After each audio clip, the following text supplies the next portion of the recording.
क्या आ रहा है टैक्सी गाड़ियों को चलाने को लेकर, टू व्हीलर? तो ये देख रहा हूँ जो नगर पालिका भवाली वाला यहाँ की बाहर की टैक्सी, स्कूटी टैक्सी आ रही है, उनसे 25 रुपया शुल्क लिया जा रहा है खड़ी करने का। अच्छा। तो ये कौन सा नियम है? रोड है PWD की, यहाँ की भवाली वो नगर पालिका की, तो उनसे शुल्क किस बात का लिया जा रहा है? मैं तो ये कहता हूँ या तो उनसे शुल्क लिया है तो उनको गाड़ी चलवाने क्यों नहीं चलवाने दे? तो किसी आदमी की 8 स्कूटी है तो उसके कंटिन्यू स्कूटी चलनी, किसी की 1 है 2 है तो उसको कह रहे हैं कि स्कूटी नहीं चलेगी और उसको पास भी इशू नहीं कर रखा है। किसी की 8 स्कूटी है तो उसको पास। आपकी क्या मांग है, क्या चाह रहे हैं? मेरी मांग ये है या तो सबको बराबर चलना दिया जाए या फिर बाहर के जो लोग आ रहे हैं उससे शुल्क ना लिया जाए। वो बेचारे परेशान, एक तो 600 रुपये 749 देकर आ रहे हैं, उसके बाद यहाँ नगर पालिका उसकी पर्ची 25 रुपये का लगा, तो वो क्यों काट दिया?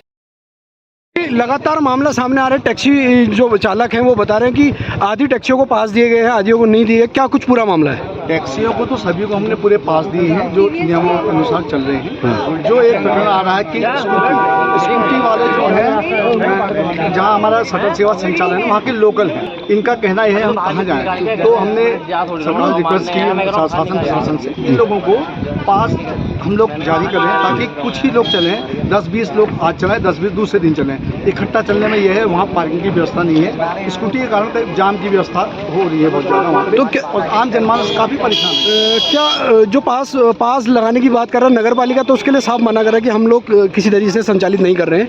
क्या कि टैक्सी यूनियन पास दे रहा है या कुछ? पास हम लोग क्यों लगा दे रहे हैं? क्योंकि ये उल्टे सुल्टी गाड़ियाँ बाहर से आकर के जो चल रही हैं, कुछ प्राइवेट गाड़ियाँ हैं, उससे जिससे अगर कोई दुर्घटना हो या अन्य व्यवस्थाएं खराब हो रही हैं, उसके कारण हम लोगों को इनको चिन्हित करना पड़ रहा है। अगर चिन्हित नहीं करेंगे तो ये व्यवस्था बहुत ज़्यादा खराब हो रही है। और ये लोग एक तो जो पास वाला है वो रेट सही लेगा और वो ओवर रेट चलेगा, और इसलिए हम लोगों को इन लोगों को अपने चलाने के लिए, इनकी व्यवस्था के लिए हम लोग कह रहे हैं भाई आपको एक कम पहचान पत्र दे। क्या स्कूटी के लिए रूट भी तय किए गए हैं? क्या कुछ रूट तय तो इनके लिए जो सैटरडे संडे को बंद है, क्योंकि सभी वहाँ पे ज़्यादा जाम की वजह से जनमानस काफ़ी परेशान है। तो ये देखते हुए हम लोगों ने ये किया कि आप लोग जो सैटरडे संडे नहीं चलेंगे, बाकी दिन आप चलाएंगे स्कूटी बाइक से। मेरा निवेदन ये है अपने गेस्टों को ये समझाएं कि आप जो जहाँ पे स्पेस काफ़ी है वहीं पार्क करें, एकदम मंदिर के गेट के आसपास न करें, जिससे व्यवस्थाएं बहुत ज़्यादा खराब हो रही हैं। और हमारे पास पुलिस प्रशासन रात दिन के लिए परेशान है, CPU परेशान है, फिर भी लोग जो बाहर से आए टूरिस्ट जो स्कूटी बाइक ले जा रहे हैं वो जो है मनमानी ढंग से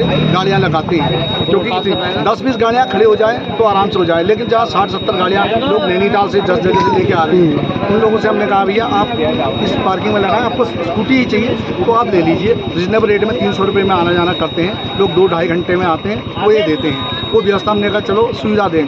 शटल सेवा एक व्यवस्था नहीं कि सुविधा, व्यवस्था हमने सबको दी है। आप लगाइए हमारे पास केमो की बसें पर्याप्त हैं, टेम्पो ट्रेवलर्स हैं, हमारे पास छोटी गाड़ियां हैं और 60-65 गाड़ियाँ डेली चल रही हैं, लेकिन भीड़ कभी बहुत ज़्यादा आ जाती है सैटरडे संडे को, इसलिए हमने उसको देखते जाम की स्थिति ना बने, इसलिए हम इन लोगों को इस दिन रोक रहे हैं। और इसमें लिमिटेड गाड़ियाँ ही रखी हैं हमने, जो लोकल वाला है वही अपनी एक स्कूटी चलाएं, किसी का 5 है 6 हम ये नहीं सबको नहीं परमिशन देंगे, आप एक दिन में एक ही चलाएंगे, इसलिए हम एक ही स्कूटी के लिए कह रहे हैं। बाकी क्योंकि कई लोगों पे आप तो जानते हैं पहाड़ में वोमिटिंग की परेशानी होती है, जो ट्रेवल्स नहीं कर सकती गाड़ियों पे, वो लोगों को परेशानी दिक्कत है, उनको देखते हुए उनकी सुविधा के लिए हमने ये रखे हैं। बाकी हम अन्य स्कूटियाँ नहीं चला रहे हैं, प्राइवेट स्कूटियाँ हम सब बंद कर रहे हैं। देखिए लगातार 2 टू व्हीलर को लेके जो मामला सामने आ रहा है, क्या कुछ पूरा मामला है अब तक? प्रशासन ने आज शनिवार इतवार को 2 व्हीलर वहाँ पूरी तरह से प्रतिबंधित कर रखे हैं। यहाँ पर जो पार्किंग बनाई गई है सेंट्रम पार्किंग पे, इसमें नगर पालिका द्वारा यहाँ पर बोर्ड भी लगाया गया कि भैया वहाँ से 25 रुपये शुल्क लिया जाएगा, तुम्हें जगह भी संज्ञान में आया कि ये शुल्क काटा जा रहा है यहाँ पर कोई, जब आप वहाँ पर प्रशासन से बात करेंगे हम कोई शुल्क नहीं ले रहे, लेकिन यहाँ पर 25 रुपये शुल्क काटा जा रहा है।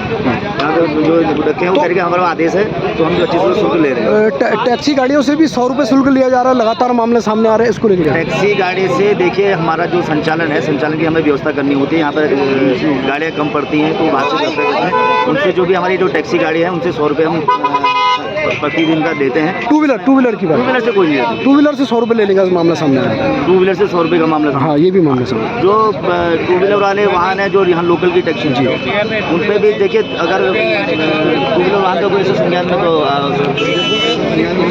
टू व्हीलर वाहन का ऐसा अगर है तो उसमें हम मामला है तो टू व्हीलर। बाकी फोर व्हीलर वाहन से हम लेते हैं क्योंकि उनके खाने पीने की सुविधा नहीं करना, ड्राइवर रहते हैं, उनका जिनका खाना होता है और वो करते हैं, तो इसलिए उनसे 100 रुपये हम पर डे जो हमारे फोर व्हीलर वाहन से तो उसमें हम उन्हीं की व्यवस्था बनवाते हैं। टू व्हीलर पार्किंग के पास से टू व्हीलर चलाने में संचालन में जहाँ तक असुविधा हो रही है उसको लेकर प्रशासन से क्या आगे मांग रखेंगे? देखिए यहाँ पर असुविधा तो कुछ नहीं है, क्योंकि यहाँ पर राजा क्या नाम है, इतनी स्कूटी अगर चले जाएंगे, ये स्कूटी वाले ज़्यादा जाम लगाते हैं। आपको आपने देखा होगा कि कहीं कभी आप भी उसमें गए हैं, तो आपने देखा कि स्कूटी वजह ज़्यादा जाम की स्थिति होगी। गाड़ी के बीच में वो लाइन से कतार से निकलते हैं, लाइन तोड़ते हुए निकलते हैं, कोई रॉन्ग साइड से निकलता है, कभी किसी को चोट लग गई, कुछ हो गया। तो इसलिए जो इतने अधिक संख्या में जो स्कूटी बाइक अपने प्राइवेट वाहन लेकर के आ रहे हैं, तो सड़क के माध्यम से ही जाएँ, सड़क के माध्यम से आएँ, आपको कोई सुविधा नहीं होगी। 50 रुपये शुल्क है यहाँ पर, 50 रुपये यदि कोई अगर अधिक लेता है तो यूनियन के संज्ञान में डालें, प्रशासन के संज्ञान में डालें, उसकी गाड़ी का फोटो जरूर खींच लें। अगर जो 100 रुपये या 50 रुपये से अधिक का किराया लेता है उसकी फोटो खींच के तो हमारे संज्ञान में था, हम गाड़ी को तुरंत चलने देंगे या उस पर हम कानूनी कार्रवाई करेंगे, उसकी गाड़ी सीज करवाने के लिए, आप परमिट निरस्तीकरण के लिए हम प्रशासन से मांग करेंगे इसकी।